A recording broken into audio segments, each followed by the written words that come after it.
de comércio irá incentivar as pessoas através de propagandas para atrair mesmo a população mais pobre que tinham perdido suas terras, que não estavam felizes vivendo na cidade, e logo essas companhias irão oferecer passagens, mas essas pessoas terão que pagar nessa viagem, que no período era bem cara. Então eles tinham que trabalhar anos e anos na América do Norte sem receber nada, que era uma servidão por dívida. Então a pessoa ganhava a viagem, mas já chegava endividada. Então, se tinha servidão por dívida, né, de pagar anos pela sua viagem, também tinha uma vida involuntária, né? Ou seja, muitas pessoas que viveram e foram para a América eram crianças, né, saqueadas, né, sequestradas aí, mulheres que foram leiloadas por seus maridos, trazidas a forças, né, entre outros também que foram trazidos para a América à força para trabalhar nessas novas terras fundadas. Então, a exploração dessas terras agradava diversos grupos, né, sociais. A rainha, né, que era a coroa, interesse também dos burgueses que estavam buscando o seu lucro, né, com o trânsito aí de mercadorias e de pessoas, a população pobre que também estava buscando oportunidades, também os religiosos que estavam sendo perseguidos na Inglaterra e queriam ir para as Américas, mas também foram para a América do Norte muitos estrangeiros, né, como os franceses, holandeses, etc. Mas devemos, pessoal, sempre lembrar que já viviam na América do Norte quem? Isso mesmo, antes da chegada desses povos aí estrangeiros, vivia aqui os povos indígenas, que não foram, inclusive, incluídos, né, nos direitos norte-americanos. Pelo contrário, ainda tiveram as suas terras tomadas. Inclusive, os indígenas não foram incluídos na fundação dos Estados Unidos. No Brasil, por exemplo, houve ainda um processo de miscigenação, ou seja, de mistura, de pensar que os povos indígenas faziam parte da cultura brasileira. Mas na América do Norte, né, os brancos não queriam essa mistura, né, que fosse considerada na história como fundação dos Estados Unidos. Só recentemente, menos de 100 anos, né, que os indígenas foram considerados cidadãos aí, né, hoje em dia. Então, quando os ingleses invadiram as terras norte-americanas, os indígenas já moravam ali, foram bem resistentes, porque eles percebiam que os europeus realmente queriam dominá-los, e aí esses indígenas, eles eram, pessoal, bem organizados, né, e lutaram bravamente. Só que muitos, infelizmente, morreram, né?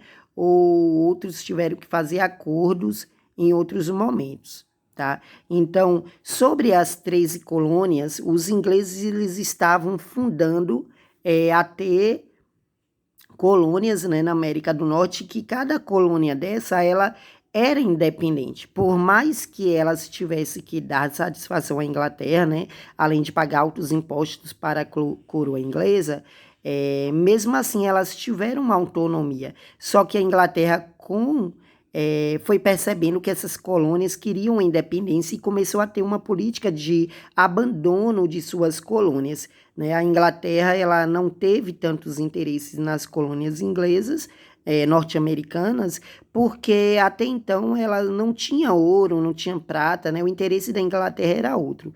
Tanto que até hoje essas 13 colônias, chamadas aí de Estados Unidos, porque até hoje esses estados eles têm uma certa autonomia.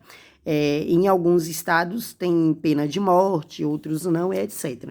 Então, para a gente entender melhor sobre as 13 colônias, vamos dividir em colônias do norte e colônias do sul.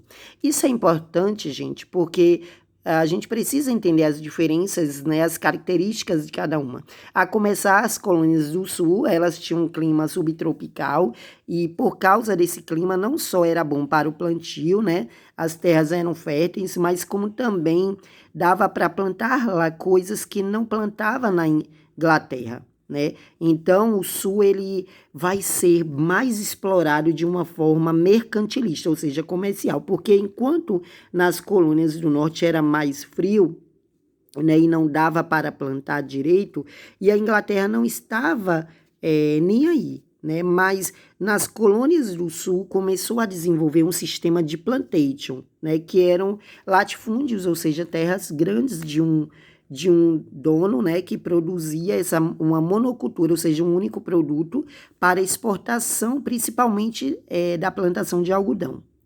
As colônias do sul também, gente, elas por conta disso se tornavam também muito escravagistas, né? Ou seja, houve uma grande exploração da mão de obra escrava, né? Já nas colônias do norte, né, tinha bem menos escravos. O sul, inclusive, brigou com o norte porque no norte o norte queria acabar mesmo com essa escravidão. E o sul não. Até hoje, o sul dos Estados Unidos é mais racista porque tem linchamento mesmo, né? Então, os Estados Unidos viveu o apartheid, inclusive, né? Que foram leis de segregação, separação por conta da cor. E as pessoas negras não podiam ir mesmo nos mesmos espaços que os brancos. Junto com a escravidão, vem uma sociedade bem hierarquizada, né? Por exemplo, no norte dos Estados Unidos, como era economicamente, tá? Predominava aí as pequenas propriedades, muita gente que trabalhava apenas para subsistência, para o necessário, né? Com o tempo, irão montar aí indústria e o norte tinha uma maior liberdade de comercializar com outros países mais do que do sul, né, das colônias do sul.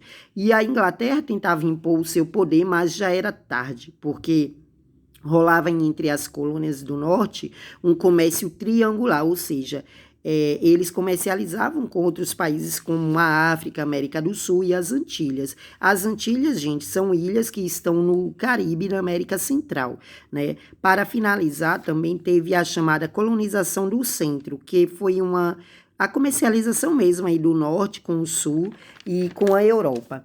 Então, de várias religiões, né, que foram para os Estados Unidos, os calvinistas, por exemplo, que se destacaram porque a religião era benéfica para eles, né? Primeiro que a maioria das religiões protestantes elas eram vistas, né, mostrava um trabalho com bons olhos, né, como fonte de dignidade humana. Para os calvinistas, se você, por exemplo, se enriquecia de seu trabalho, seria um sinal de que você estaria predestinado à salvação e aí para os céus, né? Então chama-se de ética protestante. Os protestantes eles criavam escolas, universidades para convencer a população, né? E etc. E finalizamos a aula de hoje e fiquem ligados que o próximo conteúdo será sobre a independência dos Estados Unidos ou chamada também de Revolução Americana. Tchau, tchau, até mais. Se inscreva!